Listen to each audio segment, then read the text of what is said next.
again, horror fans and monster lovers and Halloweeners of all shapes and sizes. Welcome once again to the very cozy library here at Horror Hotel, where it's time once again for, I believe this is episode 11,204 of Creepy Cheapies with Dr. Lady, hosted by me, Sir Walter Raleigh. Now you have to feel sorry for poor old Leatherface, because he's one of the scariest guys in the movies, I think.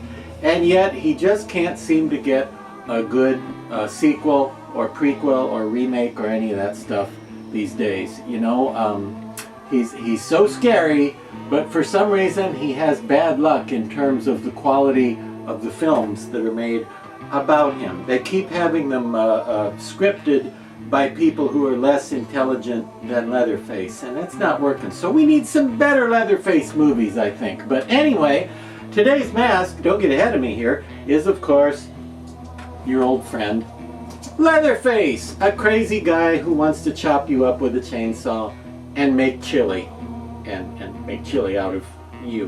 Basically, that's what he does. Now, Leatherface was first seen, of course, in the 1974 original The Texas Chainsaw Massacre. And there have been a bunch of Texas Chainsaw Massacre movies over the years since then. This particular Leatherface, and my favorite, and it's probably a sign of mental illness, isn't it, that I have a favorite Leatherface. You probably shouldn't have a favorite Leatherface. But if you do, it should probably be Gunnar Hansen, the guy who played Leatherface in the original movie in 1974. Now, obviously this is a Leatherface mask, but it's also known as the Killing Mask. Now, why is it called the Killing Mask? Well, for one thing, because he likes to wear it when he's killing people. And for the other reason, well, they have to call it something in order to differentiate it from the various other Leatherface masks, because he wears more than one mask. Not at a time. He only wears one at a time, as far as I know. But he does have different masks. So this one is kind of the, if I dare use the word, classic Leatherface. It's the most iconic and most identifiable Leatherface mask. Now, there have, of course, been a number of other Leatherface masks over the years. Ruby's Costume Company came out with one in, when was that? 2013 or so? Was that when that one came out? He's not sure. He thinks that's about right, though. And Ruby's mask of this same character, this same version, was actually quite good. It was really good too. But it must be said, this one, which didn't officially come out until the 2018 season, released by Trick or Treat Studios, is the better mask, is the better Leatherface mask. Why do I say that? Well, several reasons. Now, the Ruby's one, again, was quite good, although the hair varied a lot. The earlier copies had nicer wigs than later ones. But this one was sculpted by a guy named Connor Deless. Now, Connor was a young human who was making his own Leatherface masks and bringing them to Mask Fest each year.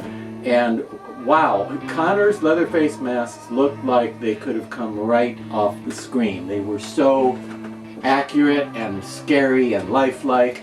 His Leatherface masks knocked everybody's socks off at Mask Fest, to the extent where I'm pretty sure he spent most of the weekend gathering up socks for people and returning them after having knocked them all off with his great Leatherface masks. So when Trick or Treat Studios got the rights to the 1974 movie and the character Leatherface, of course it made sense for them to release one sculpted by Connor.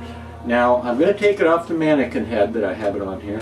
And why do I have it on specifically a mannequin head instead of just a piece of pipe or a jar or a roll of paper towels or something? Well, I have it on this display head because it has eyes in there, and when you have it on display on your shelf, you can line it up so the eyes, you with me? Yeah, you get it. Sure you do.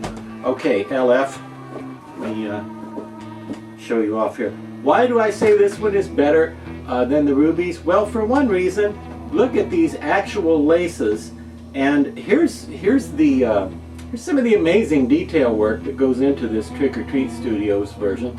Look at the actual laces hanging down here, just like in the movie, and they not only put real laces in it instead of just having this all sculpted and molded together. Not only did they do that, they put little metal eyelets. Can you see those you see those little metal rings to keep the laces from tearing through the latex, and to add detail, make it look that much more realistic and authentic. They went to that much trouble for you. Okay, now the other amazing thing about this one is that, do you see this wire going around here? He has like it's like sort of like coat hanger wire, like a stiff, thick metal wire. Okay, the Ruby's mask, and again, I like it. It's a really good, was a nice mask. It had this sculpted and molded in and then painted silver with a brush with a little silver paint on it. This one has an actual wire right in there. That's an actual piece of wire, making it a little bit more dimensional and a little bit more movie authentic than you could achieve with a sculpted and molded in wire. And another great thing about it, I don't know if you'd be able to see this. If not, well, write your congressman. Another great thing about it is that the wire, okay, where the wire comes inside of the mask, they've actually glued little pieces of fabric in there, little patches of fabric where the ends of the wire poke through the rubber, in order to protect your face from being sliced up by the wire. Because trust me, the last thing you want is to be rushed to the ER on Halloween night with 2 big scratches bleeding, torn down your face, and when the doctors say, "What happened to you?" and you tell them, "Oh, I did that taking off my Halloween mask." You don't want that. So it's a good idea that they have the fabric pieces glued on over the ends of the wire to protect you if you want to actually wear it. And of course, you don't have to actually wear it, because you can just use it on a display figure. They make costumes, in fact, that go with it that are pretty movie accurate. Leatherface, one of the few horror characters who likes neckties. So if you're going to dress up as Leatherface, you should probably have a necktie, because that's almost a trademark thing with him. Now, it has been said, I have heard it said, that this mask has too much hair and that the hair is too long. It could be, but I kind of like the hair being long, because if you are going to wear it, if you come jumping out at people with your prop, your chainsaw, your fake chainsaw, when you come jumping out at people at the haunted house or on the haunted forest walk or whatever, if you kind of jump around, the hair flops around nicely and menacingly like a real head of hair, so I like that. If you want to, you could style it. You could style it with some hair gel or something. He's shedding a little bit, pay no attention to that. You could cut it shorter, but be very careful if you want to do that. I would say find a professional hair stylist, a hair person who specializes in monsters and killers.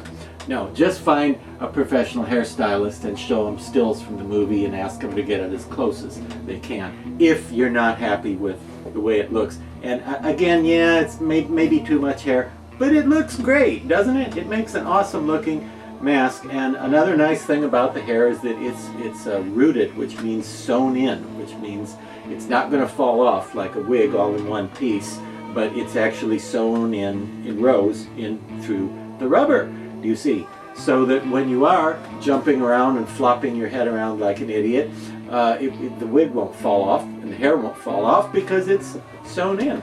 So as for that little tiny bit there that I was kidding when I said he's shedding. That was actually off of a different mask that was on the table a few minutes ago. So let me just say that now before somebody watches that and thinks, "Oh, the hair's falling out. He said it was good, but the hair all falls out." That isn't really what happened.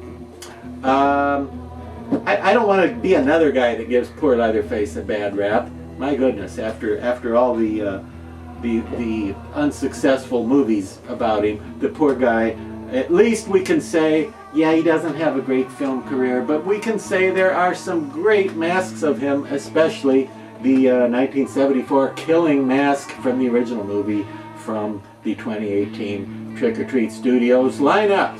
Get yourself one today and wear it to the local Mother's Day picnic. Or don't.